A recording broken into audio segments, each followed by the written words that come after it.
ಎಲ್ಲರಿಗೂ ನಮಸ್ಕಾರ. ಬನ್ನಿ, ಇವತ್ತು ನಾವು ಸ್ವರ್ಣಗೌರಿ ವ್ರತದ ಬಗ್ಗೆ ಮಾತಾಡೋಣ. ನೋಡಿ, ಇದೊಂದು ಬರೀ ಹಬ್ಬ ಅಷ್ಟೇ ಅಲ್ಲ.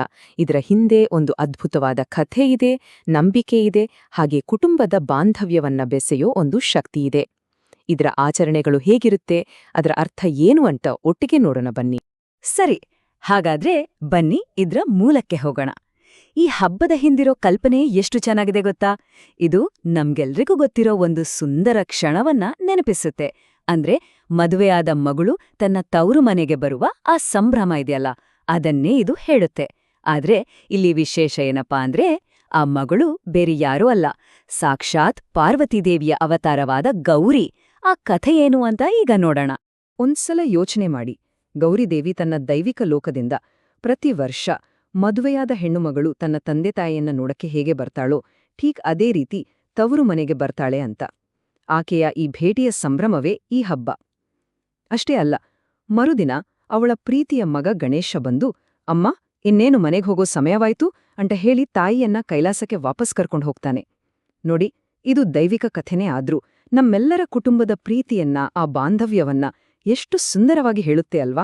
ಸರಿ, ಈಗ ಈ ವ್ರತದ ಮಹತ್ವದ ಬಗ್ಗೆ ಮಾತಾಡೋಣ. ಯಾಕಾಗಿ ಈ ವ್ರತವನ್ನ ಆಚರಿಸಲಾಗತ್ತೆ? ಇದರ ಹಿಂದಿರೋ ಉದ್ದೇಶವಾದ್ರೂ ಏನು?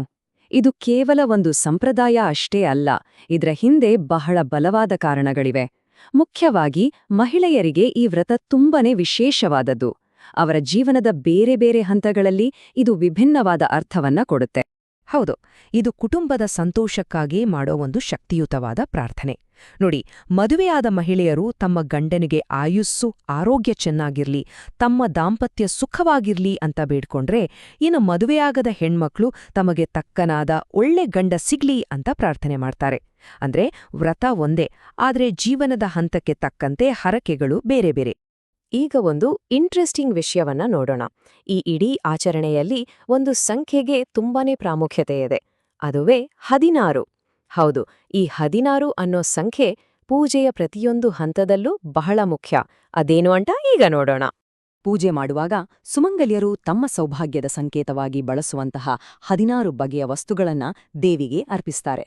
ಬಳೆ, ಕುಂಕುಮ, ಕಾಜಲ್, ಮೆಹಂದಿ, ಹೀಗೆ. ಇವೆಲ್ಲ ಬರೀ ವಸ್ತುಗಳಲ್ಲ, ಪ್ರತಿಯೊಂದು ದಾಂಪತ್ಯದ ಸಂತೋಷ, ಸಮೃದ್ಧಿ ಮತ್ತೆ ಸೌಭಾಗ್ಯದ ಪ್ರತೀಕಗಳು. ಸರಿ, ಹಾಗಾದ್ರೆ ಈ ಪೂಜೆಯನ್ನ ಮಾಡೋದು ಹೇಗೆ? ನಮ್ಮ ಮನೆಗೆ ಬರೋ ಆ ದೈವಿಕ ಅತಿಥಿಯನ್ನ ಅಂದ್ರೆ ಗೌರಿದೇವಿಯನ್ನ ಸ್ವಾಗತಿಸುವ ಈ ಪೂಜಾ ವಿಧಾನದಲ್ಲಿ ಕೆಲವು ನಿರ್ದಿಷ್ಟ ಹಂತಗಳಿವೆ. ಬನ್ನಿ ಅವುಗಳನ್ನ ಒಂದೊಂದಾಗಿ ನೋಡೋಣ. ಈ ಪೂಜಾ ವಿಧಾನ ಇದೆಯಲ್ಲ, ಇದನ್ನು ಸುಂದರ ಪಯಣದ ಹಾಗೆ ನೋಡಿ. ಬೆಳಿಗ್ಗೆ ಎದ್ದು ಸ್ನಾನ ಮಾಡಿ ವ್ರತ ಮಾಡ್ತೀನಿ ಅಂತ ಸಂಕಲ್ಪ ಮಾಡೋದ್ರಿಂದ ಶುರುವಾಗುತ್ತೆ. ನಂತರ ದೇವಿಯನ್ನ ಅಲಂಕಾರ ಮಾಡಿ ನೈವೇದ್ಯ ಅರ್ಪಿಸೋದು. ಹೀಗೆ ಪ್ರತಿಯೊಂದು ಹಂತದಲ್ಲೂ ಅಷ್ಟೊಂದು ಶ್ರದ್ಧೆ ಇರುತ್ತೆ. ಅಷ್ಟೇ ಅಲ್ಲ, ರಾತ್ರಿ ಇಡೀ ಜಾಗರಣೆ ಮಾಡಿ ವ್ರತದ ಪವಿತ್ರ ಕಥೆಯನ್ನ ಕೇಳೋದು ಭಕ್ತಿಯನ್ನ ಇಮ್ಮಡಿಗೊಳಿಸುತ್ತೆ. ಕೊನೆಗೆ ಮರುದಿನ ಬೆಳಿಗ್ಗೆ ಆರತಿ ಮಾಡಿ ಪ್ರಾರ್ಥನೆ ಸಲ್ಲಿಸಿ ಉಪವಾಸವನ್ನ ಮುರಿಯೋದೊಂದಿಗೆ ಈ ವ್ರತ ಪೂರ್ಣಗೊಳ್ಳುತ್ತೆ. ಈಗ ಭಕ್ತಿಯ ಪರೀಕ್ಷೆ ಬಗ್ಗೆ ನೋಡೋಣ. ನೋಡಿ, ಈ ಹಬ್ಬ ಬರೀ ಪೂಜೆ, ಅಲಂಕಾರ, ನೈವೇದ್ಯಕ್ಕೆ ಮಾತ್ರ ಸೀಮಿತವಾಗಿಲ್ಲ. ಇದು ವ್ರತ ಮಾಡುವರ ನಂಬಿಕೆ, ಅವರ ಶಿಸ್ತು ಮತ್ತೆ ಸಂಯಮವನ್ನ ಪರೀಕ್ಷೆ ಮಾಡುವಂತ ಒಂದು ಕಠಿಣ ವ್ರತ ಕೂಡ ಹೌದು. ಅದಕ್ಕೆ ಗೌರಿ ಹಬ್ಬದ ಉಪವಾಸವನ್ನ ಅತ್ಯಂತ ಕಠಿಣವಾದ ಉಪವಾಸಗಳಲ್ಲಿ ಒಂದು ಅಂತ ಹೇಳ್ತಾರೆ. ಈ ವ್ರತದ ನಿಯಮಗಳು ಎಷ್ಟು ಕಠಿಣವಾಗಿರುತ್ತೋ ಅದನ್ನ ಆಚರಿಸೋರ ಬದ್ಧತೆ ಕೂಡ ಅಷ್ಟೇ ಆಳವಾಗಿರುತ್ತೆ. ಇದು ಬರೀ ದೇಹಕ್ಕೆ ಕೊಡುವ ಪರೀಕ್ಷೆ ಅಲ್ಲ, ಮನಸ್ಸಿನ ದೃಢತೆಯ ಅಸ್ಲಿ ಪರೀಕ್ಷೆ. ಯಾಕೆ ಇದು ಇಷ್ಟು ಕಠಿಣ ಅಂದ್ರೆ, ಇದರ ಮುಖ್ಯ ನಿಯಮವೇನು ಗೊತ್ತಾ? ದಿನವಿಡೀ ಆಹಾರವಷ್ಟೇ ಅಲ್ಲ, ನೀರನ್ನೂ ಕೂಡ ಸೇವಿಸಬಾರದು. ಸಂಪೂರ್ಣ ನಿರಶನ. ಅಷ್ಟೇ ಅಲ್ಲ, ಇದರಲ್ಲಿರೋ ಇನ್ನೊಂದು ದೊಡ್ಡ ಜವಾಬ್ದಾರಿ ಅಂದ್ರೆ, ಒಮ್ಮೆ ಈ ವ್ರತ ಶುರು ಮಾಡಿದ್ರೆ ಆಮೇಲೆ ಜೀವನ ಪರ್ಯಂತ ಪ್ರತಿ ವರ್ಷವೂ ತಪ್ಪದೇ ಆಚರಿಸಲೇಬೇಕು. ಇದು ಬದ್ಧತೆಯ ಅತೀ ದೊಡ್ಡ ಪರೀಕ್ಷೆಯಲ್ವಾ? ಕೊನೆಗೆ ಈ ಹಬ್ಬದ ನಿಜವಾದ ಸೌಂದರ್ಯ ಎಲ್ಲಿದೆ ಗೊತ್ತಾ? ಒಂದು ದೈವಿಕ ಕಥೆಯನ್ನ ನಮ್ಮ ಕುಟುಂಬದ ಬಾಂಧವ್ಯಗಳ ಜೊತೆ ಬೆಸೆಯೋದ್ರಲ್ಲೇ ಇದೆ. ಇದು ದೈವಿಕ ಲೋಕಕ್ಕೂ ನಮ್ಮ ಮನೆಗೂ ನಡುವೆ ಕಟ್ಟಿದ ಒಂದು ಸುಂದರ ಸೇತುವೆ ಇದ್ಹಾಗೆ. ಇಲ್ಲಿ ಗಮನಿಸಬೇಕಾದ ಮುಖ್ಯ ಅಂಶ ಅಂದ್ರೆ, ಈ ಎಲ್ಲಾ ಆಚರಣೆಗಳು ಸೇರಿ ಒಂದು ಪ್ರೀತಿಯ ಕೌಟುಂಬಿಕ ಕಥೆಯನ್ನ ಪ್ರತಿವರ್ಷವೂ ನಮ್ಮ ಕಣ್ಮುಂದೆ ಮರುಸೃಷ್ಟಿಸ್ತವೆ.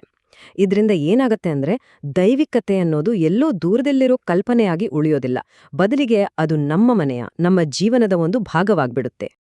ಇದೆಲ್ಲ ಒಂದು ಕೊನೆಯ ಪ್ರಶ್ನೆಯನ್ನ ನಮ್ಮ ಮುಂದೆ ಇಡುತ್ತೆ.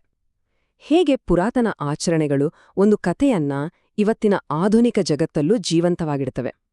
ನೋಡಿ, ಈ ರೀತಿಯ ಭಕ್ತಿ ಆಚರಣೆಗಳ ಮೂಲಕ ನಾವು ಕೇವಲ ಒಂದು ಕಥೆಯನ್ನ ಕೇಳೋದಿಲ್ಲ, ಬದಲಿಗೆ ಪ್ರತಿ ವರ್ಷ ಆ ಕಥೆಯನ್ನ ನಾವೇ ಬದುಕ್ತೀವಿ. ಬಹುಶಃ ಹೀಗೆ ಇರಬೇಕು ನಮ್ಮ ಸಂಪ್ರದಾಯಗಳು ತಲೆಮಾರುಗಳಿಂದ ಇಂದಿಗೂ ಜೀವಂತವಾಗುಳಿದಿರೋದು.